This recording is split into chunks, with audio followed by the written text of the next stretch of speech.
Hello, guys. Good evening, wherever you're watching from. This is the Boy channel where we bring you the latest Arsenal transfer news and matches watch along all over the world. And welcome to this evening show. We'll be bringing you the live preview between the match Manchester United and Arsenal that will be taking place on the 17th tomorrow by 4:30 p.m. So with me tonight, I have my one and only friend, Mr. Omofis. Mr. Omofis, how are you doing? Yeah, it's good to be here once more. Good evening, all. It is Man United versus Arsenal at Old Trafford. It's gonna be a red hot. I think we spoke about it in the what they call it in the prediction show yesterday. Yeah, we're gonna talk about it today in full. Yeah. We'll look at the breakdown of the team and every other thing.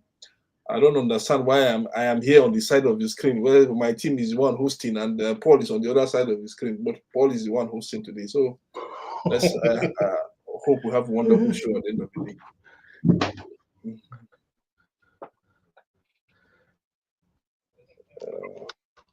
All right, today we will be bringing you the possible lineup of tomorrow match. Yeah. I think. Can you see me, Paul? Please. Sorry. Uh, Hello, Paul. Hmm.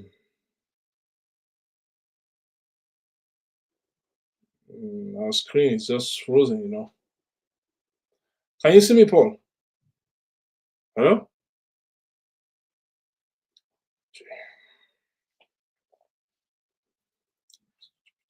So let's let Paul come back to the studio. I think maybe we have. For me, I just think it's going to be an exciting show tomorrow, an exciting match tomorrow. Sorry, it's going to be red hot all over the place. The Old Trafford faithful will be very, very confident. They'll come buzzing all around. Like I said on the previous show, it's going to be respect from both sides. Both teams understand what's going to be and how it's going to be. United are a team that are on the rebuild. Can they rebuild their team? Arsenal on the team on a mission to see if they could win their first ever Premier League in 22 years. In 22 years, that's way back in 2000. 2000, yes, in 22 years. So both teams will be going into the match with full confidence, with full force, and we'll find out what's going to happen. Um, if you look at both teams, the way they go about their business, you will understand that, especially in the transfer, that they want to set up their team very early. And in the Premier League, the earlier you the earlier you start, the better it is for you as a club.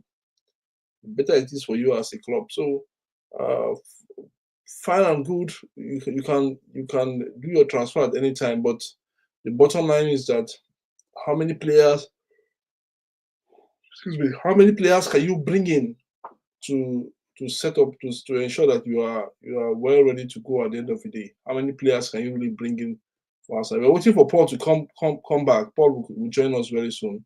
So, but the bottom line is that how many players can you really bring in before the season starts? Not even just because before the transfer, but before the season starts, how many players can you bring in? And both managers have brought in the players that they want so far so good, with the exception of few. Arsenal still needs. They say they still need AZ. United still need a defensive midfielder. Um, it's just depend on how it could look. Okay, Paul is back.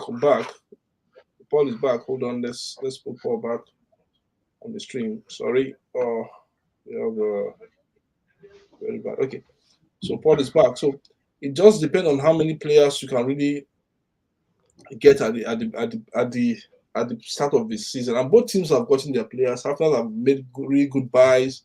They strengthened their midfield, strengthened their striking department, which they don't really have.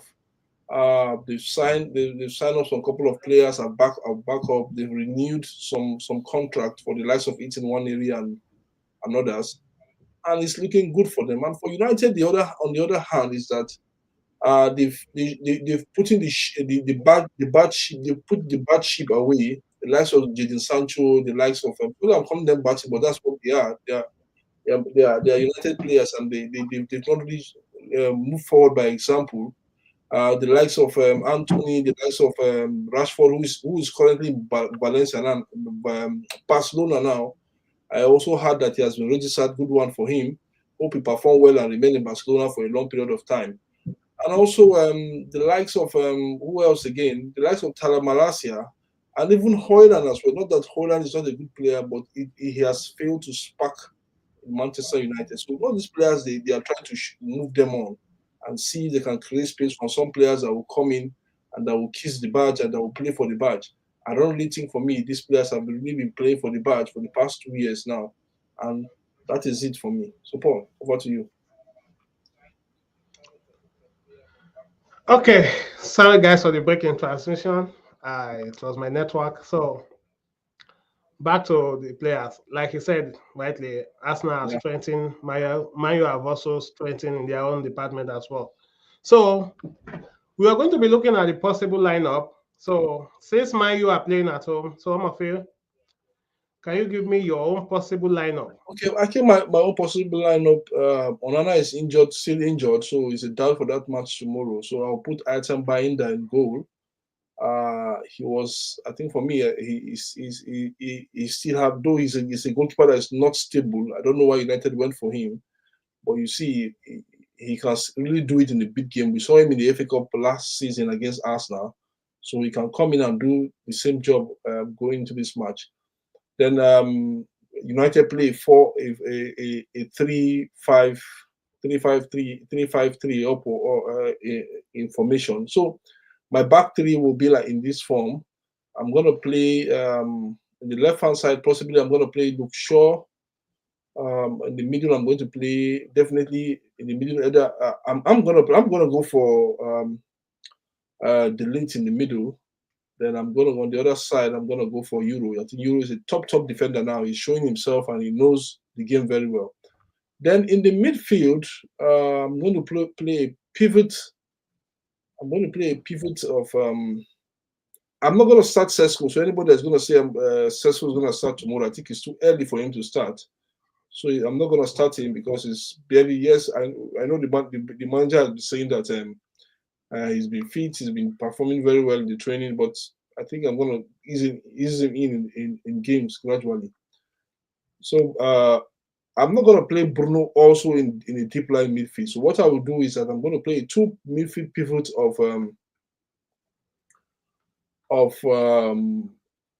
okay, Ahmad on the right. On the left, I will play. Where else on the left? Let me see. On the left hand side, I'm going to play. Let me see. Okay, I'm going to play. Ahmad on the right, and on the left hand side, I will play either Patrick Dogo on the right hand side. Are you saying you're going to play Ahmad ahead of Mbuemo? No. Mbuemo will be in my front three. Ahmad is going to be in my five in the midfield, hopefully as a defender. Okay, 5 in the midfield. Okay. Yes, yeah. So you're using 3, 5. 3, 5, 3, 4. Yeah. It's going to be a 3, 4, 3, 3, 4. 3, 4, 3. Yeah, 3, 4, 3. So then Mbuemo will start up front with Cunha and Bruno Fernandes. So they know who is the false nine. I'm going to start with the false nine in that match.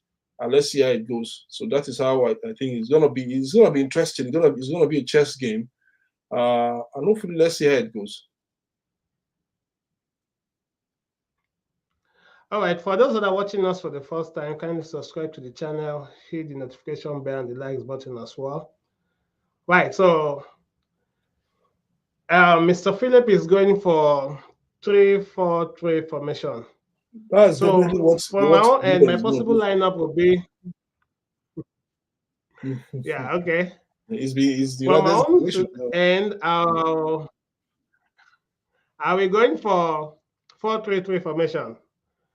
So my steady back line. So it's going to be David Raya, You have Maestro Skelly at left back, then Gabriel and Saliba 5 and 6. Then you have and Timber, the right back. Yeah, So in the midfield, it's going to be between Zubimendi. Zubimendi will be playing in the front of the defense, while Martin Odegaard and Declan Rice. Declan Rice will be playing as a 8, while Martin Odegaard will be playing as a 10. yeah. Then my front three will be Saka, Gyokeres, and Mm, Martinelli. So okay. this is going to be my possible That's lineup for tomorrow's match. okay. Let's All right, so let's quickly go. go ahead. Go ahead. All right, go on. Okay, for those that are watching us, please kindly subscribe. Send in So your I own just wanted to level. talk Please about. send in your comments, please, as you are watching us. Tell us what you feel about the match tomorrow, 4:30 kickoff tomorrow, and let's know what is in your mind with regards to that match. Arsenal, Manchester United at Old Trafford against Arsenal. Like I said, it's going to be very interesting. At the beginning of the show, I said so. It's going to be a chess game, and both sides will show respect to each other. And let's see what's going to happen at the end of the day. Go ahead, Bill. All right, so far so good. The matches that they played yesterday between Okay, Liverpool and okay, Liverpool. Okay, yeah. Liverpool and Bournemouth yesterday. who did Liverpool play again? Bournemouth. Bournemouth, yeah, Yeah. Bournemouth. So we see the likes of Ekitike with his first goal, and today the match between Man City and Wolf. We also saw what was his name? The Tijani. midfielder they signed from AC Milan, Tijani Tijani, Reinders. yeah. Yeah. Yeah, he scored on his debut as well. While Erling Haaland scored 2 goals. So Yeah. the match is I left the match 3-0, so I don't know what they are playing It's now. funny. It's funny So so far far so so good. good. It's funny so far so good to Manchester Okay, City. funny now. So Yeah, far it's so funny. good. I think the last time I The checked, new signings in Premiership. The new signings in Premiership is like they are just hitting the hold on, ground running. just hold So on, Paul. tomorrow I we think are that going to it's the look. news that will break Arsenal heart. Tottenham are accelerating a move to sign Crystal Palace midfielder Eberechi Eze. So Arsenal, I think Eze is not going to come. I just think that he's going to move to Spurs. It's all about the money so far. It's all about the interest as well. So, and that's why he didn't start. He's not going to So start on Sunday against Chelsea. So Arsenal fans, sorry for that. but according He's to the going to move. report I had yesterday, according, according to the report yesterday, so the coach says he's going to play, but I don't know how true is that. But the thing is that Arsenal they are prioritizing on outgoing for now. Yeah, That's the reason why they are holding back in terms of easy. So they are looking at creating a space for him. yeah, which is So if really key, which is very very like I said, which is key. You if have to concentrate on the outgoings. All outgoings have to go so that you create space for the team and you know who are your players and who are not your players at the end of the day. but the truth is that if Eze will have a better chance of playing regularly, I think it will be when he's playing for Tottenham. Yeah, I agree with That's you. just the plain truth because I agree with you. coming to Arsenal, there's a lot of competition for him as well. Absolutely. So if Tottenham sign him, it's good for him. So back to the match between Manchester and Arsenal. So guys, let us know in the comment section what do you think about the match? Who is going to win? Are we going to see Benjamin Sesko? And the last time both of them played together, it was a match between RB Leipzig and Sporting CP, and both of them they scored 1 goal. Yeah. But Leipzig they won the match. They won the match at the end of the day. 2 goals to 1. So tomorrow, are we going to see both of them playing? And this, if you look at these two strikers, at one point there was a time Arsenal was going for Sesko, while Sesko Man for U Arsenal at one are point. looking for Man U are looking at signing Gyokeres. But now there's a switch. Yeah, It's still you remember when I striker. told They you are that, playing for the you opposite remember, team. Paul, when I told you when we had one show, I told you that both players will be coming to the Premier League. I said so. I Yeah. said both players will be coming to the Premier League, and we hope that this one get this and that one get that. We didn't really know until I think for Sesko was 2 weeks ago, and for Gyokeres, he has made up his mind. So far, so good. And Mikel Arteta and the Arsenal board decided that, okay, this guy is really has given himself to Arsenal, so let's give him a trial and let's sign him up. And for me, when a player have said I'm going to play for this club, I think the club have to consider what he or she wants to do. That means if a player has given himself to play for you, that means it shows that 100% is going to give his all.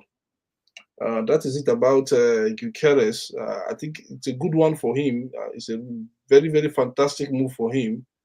It's going to show what he's made up in the Premier League. People say he's going to flop. He has not played the Premier League, but remember that he has played in one of the most difficult league in England, which is the Championship. It's so difficult. Paul, you know how difficult the Championship is. A number of Yeah, 24 very games difficult. in the season you're going to play. So it's a very difficult league in the Championship, and he has played there for one whole season. Yes, was he known? No, but being there, I think he used that thing to mold himself. Just like I think I see a resemblance of, though technical and brilliant in what he does. I see a resemblance of Jimmy Vardy in um Gyokeres in what he does. Okay.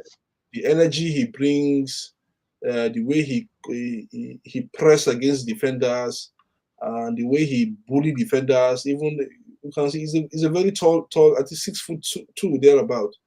Yes, not as Sesko, but you can see that the energy he brings, the way he bully defenders, the way he makes sure that defenders struggle. I think it's a good one. We saw the way we saw them in the Champions League against against Man City, the way he picked the likes of the Portuguese defender, he picked them and run them ragged left, right, center. He's going to score a lot of goals. He's going to score a lot of goals. He's going to really do very, very well in the Arsenal jersey in the Premier League, and hopefully there will be a new person at the top. We will see different varieties of players fighting for the Golden Boot next season. The likes of Sesko, the likes of Haaland. Haaland is on the mark with 2 goals this season, and so far so good. The likes of Salah, all of them will see if they could really get the Golden Boot. I think you will see a galore of goals, depending on what the team that these players are playing for give them, because the strikers need services. They cannot just pick the ball from one post to another. They need good services. And if you have Saka, you have Odegaard, you have Martinelli or somebody else on the other side, then I think he's going to score a lot of goals. He's going to score a lot of goals. And for Sesko, he's coming from Germany, one of the also one of the top leagues in Europe. Very difficult in terms of the way they play. It's coming from RB Leipzig, and RB Leipzig, since they became a top flight team in Germany, they have never fall out of the Champions League spot until last season when they didn't qualify for the Champions League. So I mean, I think that was what informed Sesko to also consider as well, moving to United.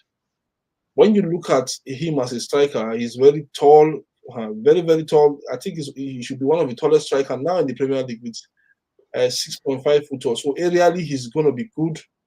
He has a very brilliant left foot and a right foot as well. So I think all in all, it also boils down to the services this that will be given to these strikers. For me, it has to be a lot of, and he has people close to him, the likes of Matheus Acuna, the likes of Mbuemo, Bruno Fernandes, um, uh, and a host of players that could really give him the ball to his feet, to his face, to his head, and I think he can also do well as well.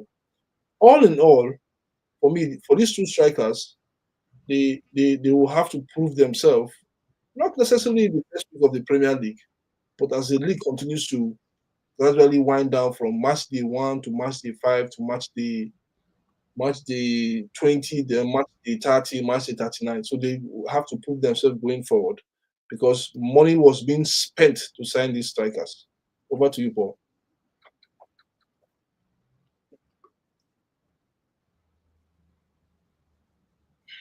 Over to you.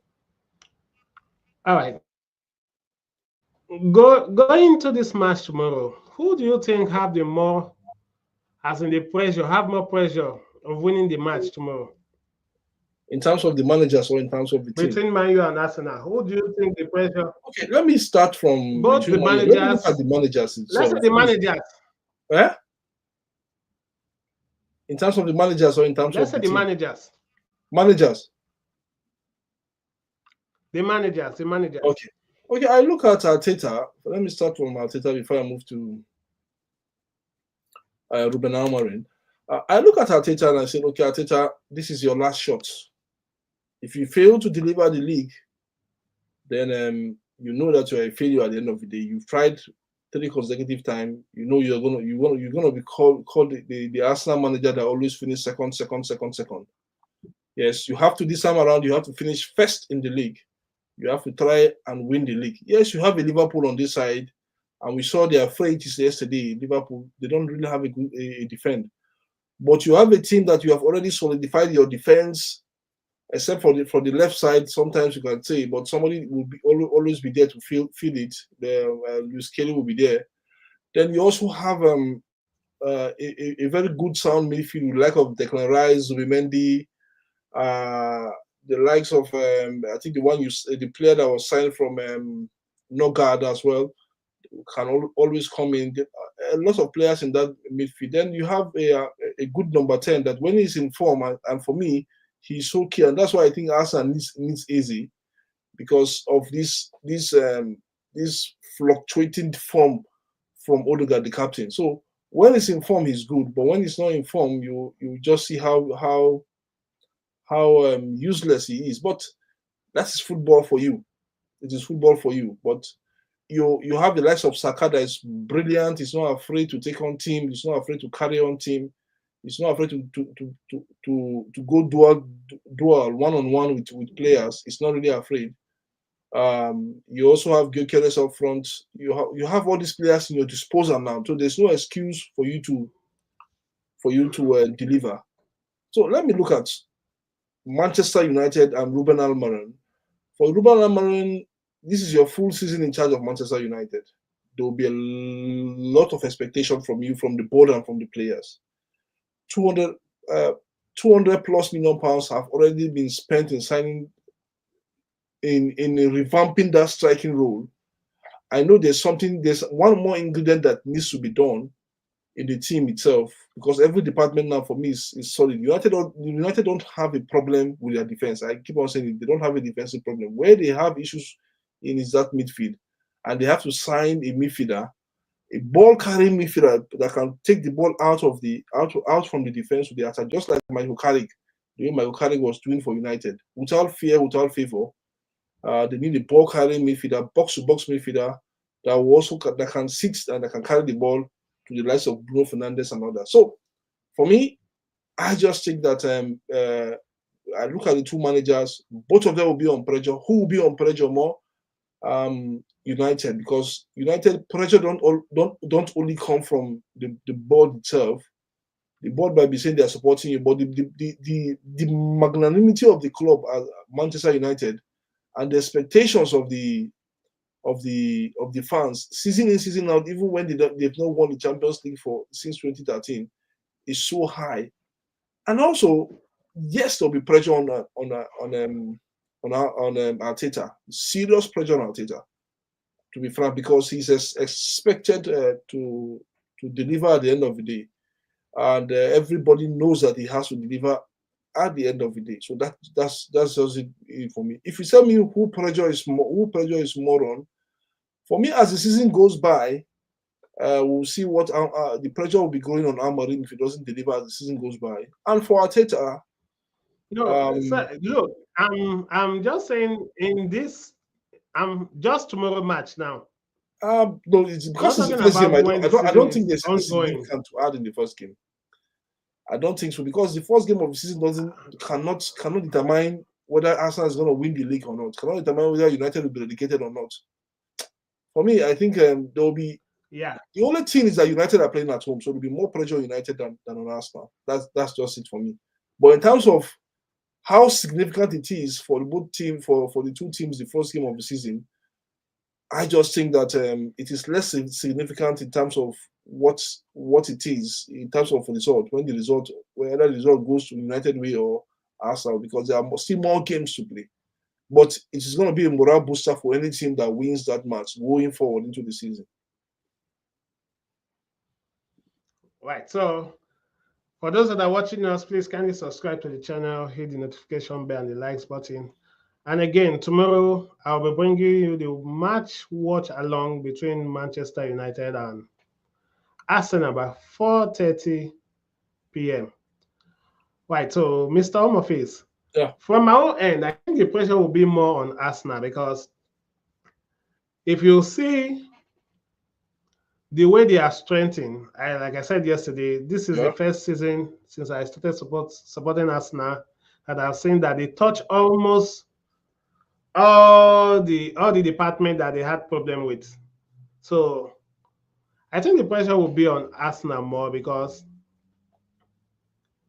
it is the first match. Yeah. And you need to have a statement win. It is this kind of match that you win that they will know, okay, this one is serious. Yeah. At least this season, they are expecting something good. So based on for almost 5 seasons now, I think tomorrow meeting will be the 6th meeting we are meeting Man U in Old Trafford. We have only gotten 1 win. I agree with you. Yeah, tomorrow will make it the 6th meeting, right? So winning Man U tomorrow is going to boost their morale for the season. It's going to boost their chances. Whether you like it or not, if you start losing points at the first match, at the beginning of the season, look at Liverpool now, they're already banging 3 points. Man City are already banging 3 points. Even Tottenham, they are banging 3 points. So whether you like it or not, whenever you lose, it is something. Whether it's the first match, I absolutely agree the with middle you. match, does it determine whether you're going to win the league? Any point you drop is very, very important. Yes, it is. It is. But how significant it is in terms of... It might. It is, like I said, it is. Because that point can also stop you from winning the league going forward at the end of the... but yes. If you look at both teams... Okay, sorry to cut it short. This season, that was 2 seasons ago. Yeah. When Man City won the league with just 2 points. 2-point margin. Look at the match Arsenal played between Aston Villa. Home and away. Yeah. They lose that match. So there's some points you drop at the end of the season. At the end of the season, you not track back. Had it been, I won this match, maybe the case would have been different. So every point now, for me, what I expect from Arteta was one of the tipping point for us now. But also, when you let's look at this season's the way this is, because this season is going to be different from the previous seasons, last season and last 2 seasons as well, because there are teams out there that have gotten points already on the board, the likes of Tottenham, the likes of Spurs. I don't see them as a team that really they are going to challenge for the league. I don't see them, because to challenge for the league is still a tall order for them. But the likes of Liverpool, Tottenham, Man City, they just wrap up a fantastic win against Wolverhampton Wanderers with their 2 debutants scoring goals, Czechia and Tijani Reinders. And Haaland continued from where he stopped. I look at Liverpool. Okay, what is their frailties yesterday? Score 2 goals and let the opponent equalize. Can they keep on doing that? Because they have a massive defensive deficiency in that defense, and they have to cure it very, very well. For me, Van Dijk, it's one of the culprits in that defense. He has to step up his game going forward. for these two clubs that we are talking about for tomorrow, pressure or no pressure, they have to come out and play, whether we like it or not. Arsenal have to deliver, yes. United also have to deliver in front of their fans, yes. And mind you that if United beat Arsenal tomorrow, they will be the second club after Aston Villa that United has won more games against. 99 wins against Arsenal so far. To be 100 wins against Arsenal so far. So Arsenal will also put this in the back of their mind that they don't want to lose that game. And that is why, for me, I said in my prediction show yesterday, I said I'm going for a draw. There will be pressure on both managers fantastically well. There will be pressure on both sides for both managers. And both managers have to understand that going to this match, they have to be conservative. They have to conserve everything that they have going to this match. And it has to be the team that wants it more, that has the desire to win it more. That is just it for me. You understand how it is. We watched the last season meeting at Old Trafford, and at a certain point in that match, I was saying to myself, is it Manchester United that people are saying that they are going on relegation, but that we're playing like this? Because United always have a way to raise their game up against club, very, very significant. They have a way when they are down against the big boys, because they know they are the big boys. They went to Anfield and they raised their game against Liverpool, and Liverpool they managed to come out from that game with a 2-2 draw. So United always know how to raise their game. And for Arsenal, they have a team. They still have a core of their team last season. What they just did was just to garnish it in terms of strengthening it, in terms of what they need going forward in this marathon of a league. And also that point man that they need to aim at to get them the goals. And they've gotten it. So we want to see how they can play with that point man going forward. There'll be pressure on Arsenal. There'll be pressure on United also because they're playing at home. But in terms of the magnanimity of that pressure, I think it's equal from both sides. Okay. From the striker perspective now, I think this will be the season that we are going to have more than two persons contesting for these golden boots, because from the look of things, last season it was just between Mo Salah and what's his name? Isaac. Not even Island. Because Salah was injured. Island was injured. Yeah. So this season we have the like of what's his name? Ekitike. We have Mo Salah. Yeah. We have Isaac. We have Gyokeres. Don't know where he's going to play next season. So, but it will be. He's going to play for. He's going to be in Premiership.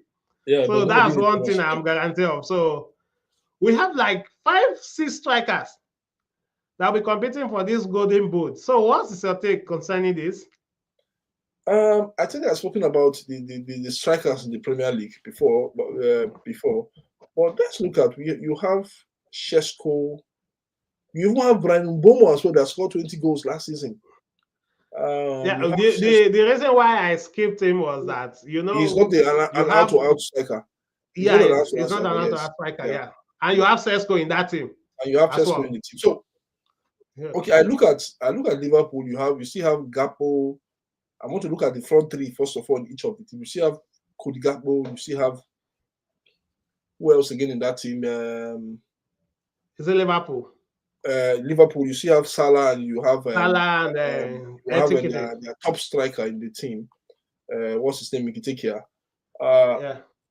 When you look at the Liverpool side, I think they still have core of their striking force intact, apart from Mkhitaryan that came in to replace who was it? Okay, I think sorry to cut it short, because if you look at that Liverpool, for me, I don't think they have the firepower they have last season when it comes to their attacking prowess. Yeah. If you see, Diego Jota is no more. They've sold Dani Nunes. Yes, Nunes. And they've sold Diaz. Yes. And they only brought in Ekitike. Yes.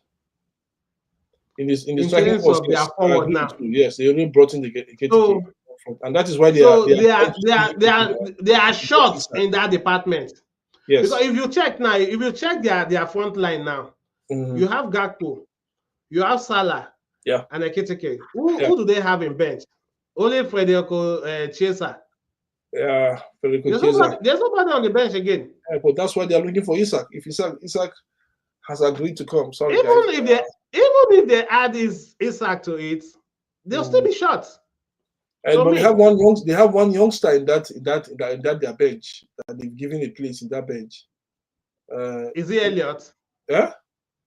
Is he Rio, Elliot? not Elliot. Rio.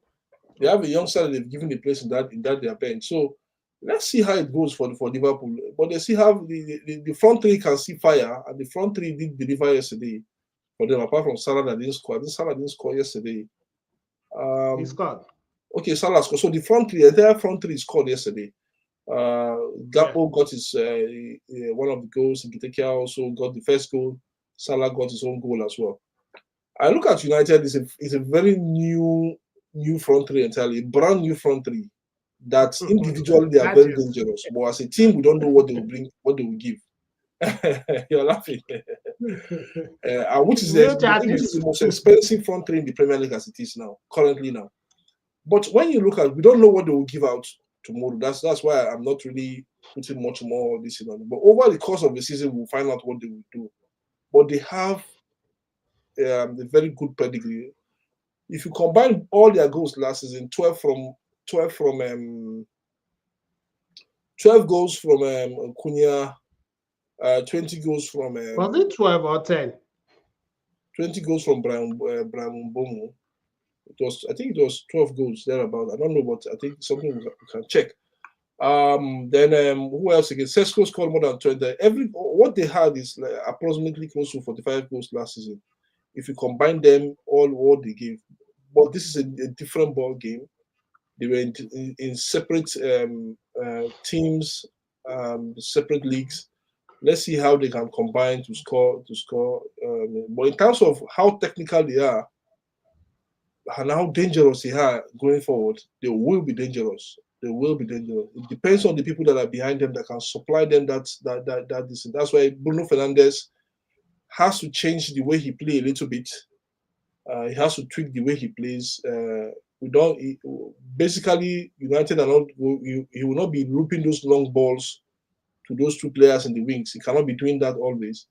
But what he can do is that going forward is that he has to feed those players, especially the two wingers, Brian Mbeumo and Brian Mbeumo, Mbeumo as they say, and Cunha. He has to feed them to the feet. That should be his job. Next season. So I think they are dangerous individually, but as a team, we don't know what they will give. Then I go to Man City. From my end, I think what's his name? Bruno.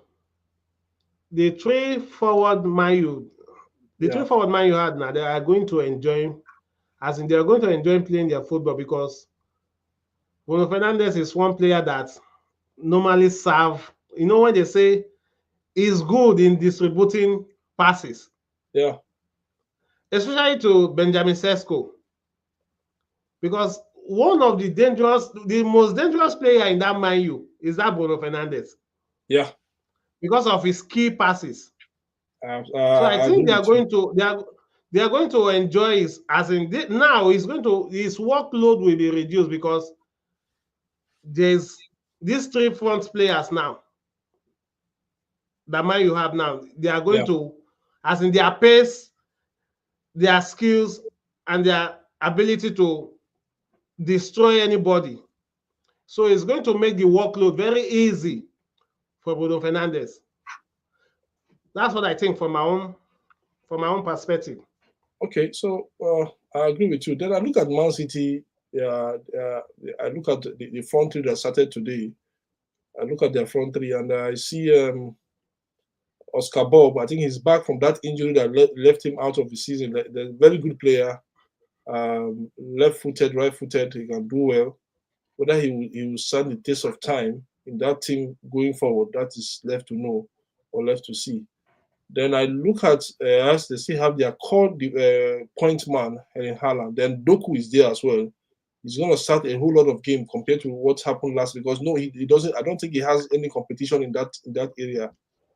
No. When you look at the team itself, for Haaland, I think he has to perform week in week out, because you also have somebody in the likes of Oman Mamouche as well in that team that can also produce what he can also produce as well going forward. Mamouche has proven that he can do that as well.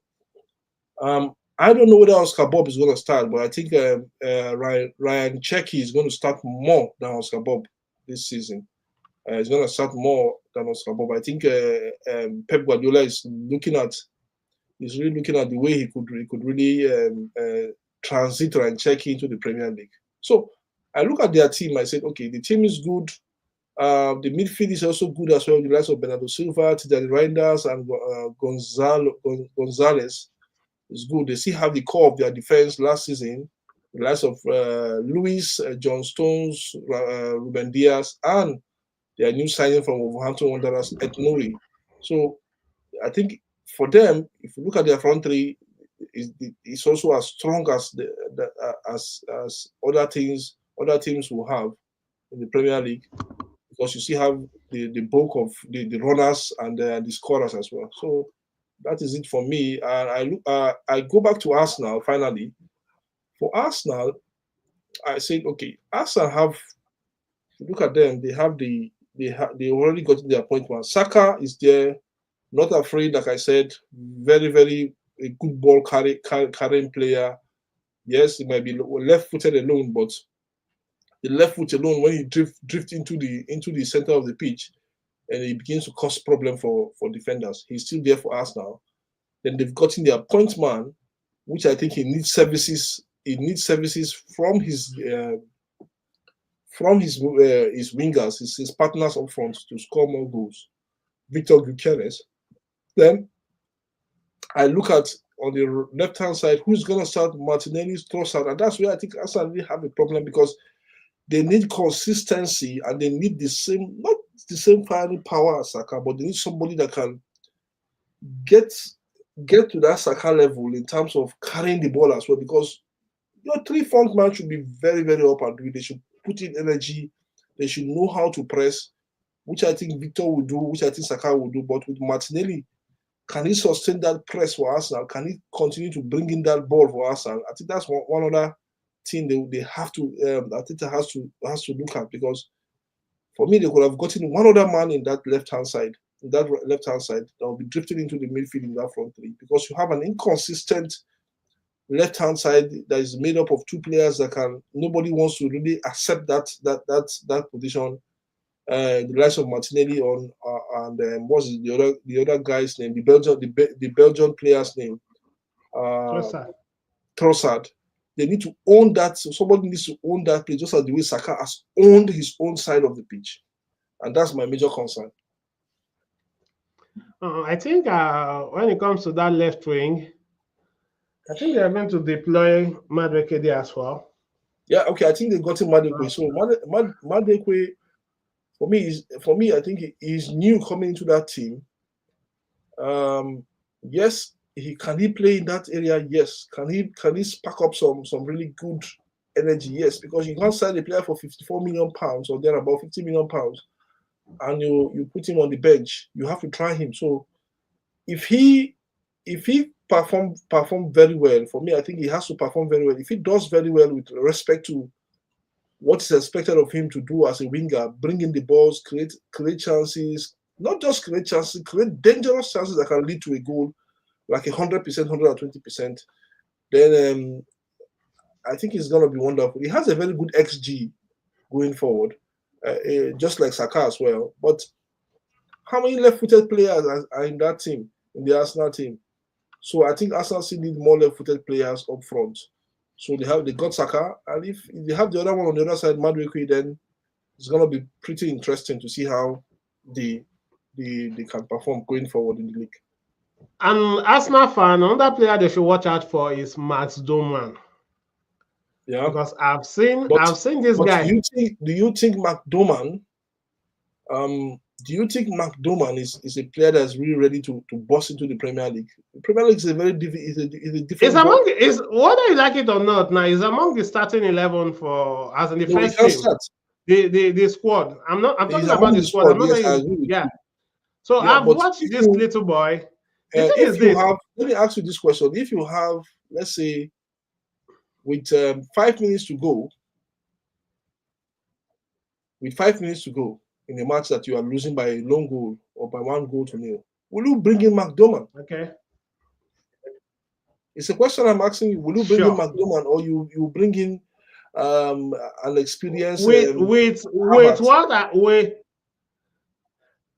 what Havertz. I've seen, if let's take for instance, I'm talking about Saka replacement now. Somebody that can debutize for Saka. That's what I'm saying now. That guy, Okay. I'll pick him ahead of anybody now in that team. In terms of that right wing, I think I'm I'll not gonna. pick him ahead of If I were anybody you, now. I'm gonna give him time. I'm not gonna pick him ahead of any person in that because he have not seen it than the rest of the team that have struggled to win matches. Yes, he's fearless. I can agree with you. He's fearless. He respect nobody. But there are matches that you expect. You know those matches that you need to bring in your big guns. Yes, he's among the second 11, or it will be among the substitutes going forward. But can you really rely on him when you are down against Manchester City and you need one goal to just ensure that you draw the match? Can you bring him in? That's the question. He's a player for the future. For me, yes, because there's nothing. He's a player for the future. Definitely, he's a player for the future. I know that. Yeah. I'm not disputing that. So, right, guys, I think we've exhausted everything on our plate. Done that. Yeah. So if you have any question, just can open the don't line forget for you just tomorrow. within 3 minutes or 2 minutes. If you have any question, just send in your question, and let's talk about it. If you don't have, we can move on, and we'll try and see you guys. I think Paul will be here tomorrow. I will not be here. Paul will also be here on Monday as well with you guys for 30 minutes as well, when he will look at the post-match analysis as well. So I just hope that at the end of the day, the best side and the side that desire to win that match. That's my prediction. I've already told you guys it's 1-1 at the end of the day. If anything happens, then there will not be a statement win for Arsenal. There will not be a statement win because the statement means you come to Old Trafford and beat United 5-0. Even 3-0 is not a statement win for Arsenal. But if you beat United 5-0 tomorrow, then it's a statement win, and then every other team will be jittery when they play Arsenal. So for me, it's gonna be a very tight and cagey match tomorrow.